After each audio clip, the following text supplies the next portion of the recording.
Since moving to Vancouver, I've often wondered why the city's Black community seems smaller compared to other North American cities.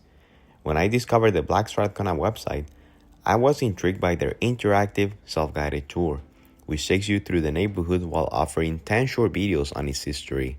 Since I already live nearby, I thought it would be a great opportunity to take a tour and create a video about it. Exploring Strathcona and learning more about its history gave me the answers I had been looking for. Strathcona is a residential neighborhood in East Vancouver, located just east of Chinatown. As one of the city's oldest areas, it has a rich history. According to a 2016 census by Statistics Canada, Strathcona is home to 12,585 residents, many of whom come from diverse cultural backgrounds, making it a vibrant, multicultural community. However, the Black Strathcona website tells us a lesser-known aspect of the neighborhood's past, one that has been overshadowed by tragic events from the previous century. At the start of the 20th century, Strathcona was home to a thriving Black community, with Hogan Sally serving as the heart of this population. The area was a lively hub, featuring numerous eateries and nightclubs that catered specifically to Vancouver's Black residents. The website further explains that Strathcona, and especially Hogan Sally, went through significant changes in the 1960s.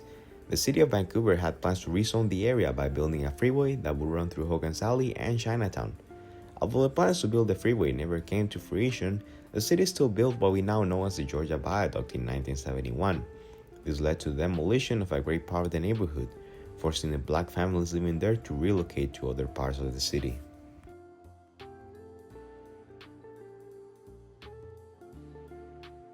Black Strathcona offers an interactive experience where you get to visit key historical spots for the Black community in the neighborhood.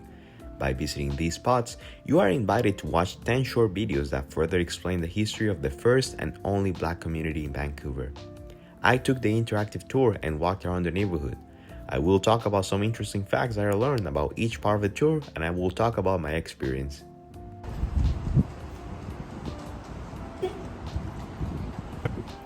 The first stop was Beach Chicken and Steakhouse, a diner where Nora Hendrix, the grandmother of iconic musician Jimi Hendrix, used to work. According to an article on Hogan Sally published by BC Food History, Jimi Hendrix occasionally visited his grandmother there. The article also points out that other notable entertainment figures such as Sammy Davis Jr., Louis Armstrong, Ella Fitzgerald, and many more also stopped by the restaurant during their tour stops in Vancouver. Although I was already aware of the place since I frequent the area, learning about its cultural significance to the Black community in the region was both fascinating and intriguing. Second on the list, not far from Beach Chicken and Steakhouse, is the Porter Club, a gathering place for Black railway porters. The video produced by Black Strathcona explains that porters played a key role in developing the Black community in Hogan Sally, as many of the first Black settlers in Strathcona were railway porters. The video also highlights the discrimination they face in the workplace, including being fired without cause and being denied promotions to supervisory positions. This began to change in 1942 when the US-based Brotherhood of Sleeping Car Porters expanded into Canada, advocating for workers' rights and fighting against unfair labor practices. As I mentioned earlier, I frequent this area often, but learning about the Porter Club made me realize how little I know about the places I visit regularly. It offered me a fresh perspective on Strathcona and Vancouver as a whole. The next stop was Hogan Sally. One thing I noticed immediately was the lack of any signs indicating that a Black community had once lived there. Without the research I had done to make this video, I would never have guessed that, more than half a century ago, this ordinary-looking alley was once a cultural hub for Black people in Vancouver. As I looked at the viaduct, I couldn't help but think of all the houses where families once lived. I felt sad to know that they were forced out of their homes because the city had plans that disregarded their existence and needs.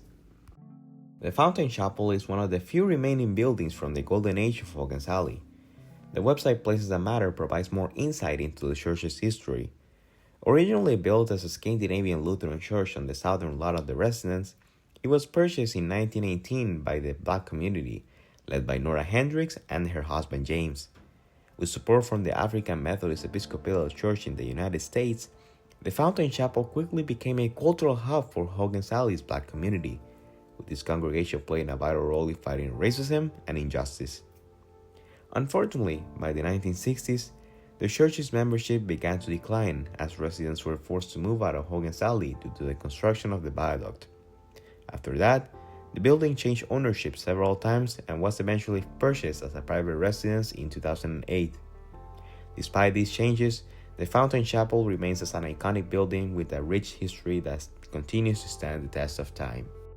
The house of Nora Hendrix was my favorite location of the whole tour because while looking at the house and walking down that street, I could only imagine a young Jimi Hendrix running and playing on the same sidewalk I was walking on. It made me realize how this area of Vancouver has a very rich history that is oftentimes not shown enough in the series history books. Built in 1904, Nora lived in the house from 1938 to 1952. In 2007, it was restored to its original appearance. Next up was the Raymore Projects, the place where the story of the militant mothers took place. I wasn't able to see the train tracks that the children had to cross every day to get to school, but I passed by the Raymore Projects. The video from Black Strathcona tells us how hard the militant mothers had to fight in the 1970s to get the rail company to build an overpass. They stood in the train tracks and refused to move until their petitions were met. Eventually, the case was taken to court and the mothers won the case, and at the beginning of the 1971 school year, an overpass had been built. The story of the militant mothers reminds us of the lengths a mother can go to protect their children. I also visited Strathcona School, the oldest elementary school in the city. At one point, Barbara Howard, a track star that competed in the 1938 British Empire Games, was the school's gym teacher.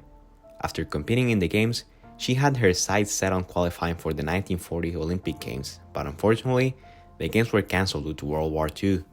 Eventually, she retired and earned her education degree at the University of British Columbia.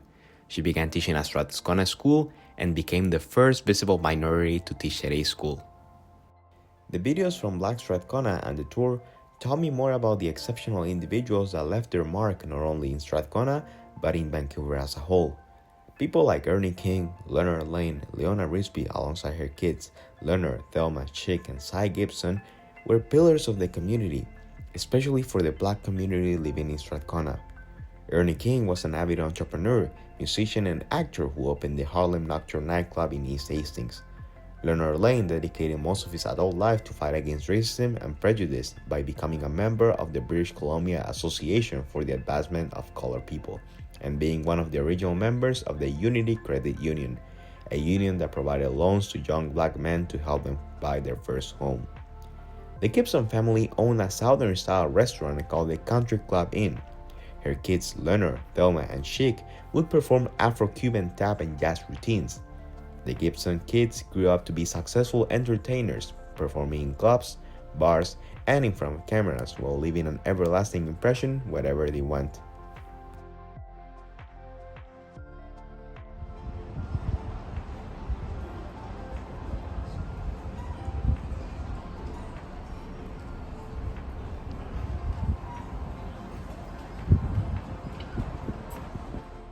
Overall, I had a wonderful experience walking through the streets of Strathcona and visiting the historical buildings that helped shape the community. It was exciting to explore the same places where the individuals featured in the video once lived in the tribe. The neighborhood felt very welcoming, and it was peaceful to stroll around the area on a chilly Friday afternoon. I want to give credit to the Black Strathcona initiative and the various websites I consulted for the information presented in this video. Initiatives like this interactive tour are essential for preserving the cultural heritage of our communities and honoring the individuals who often make significant sacrifices so that we can enjoy a more inclusive and tolerant society today. Thank you very much for watching this video, and I hope you enjoyed it.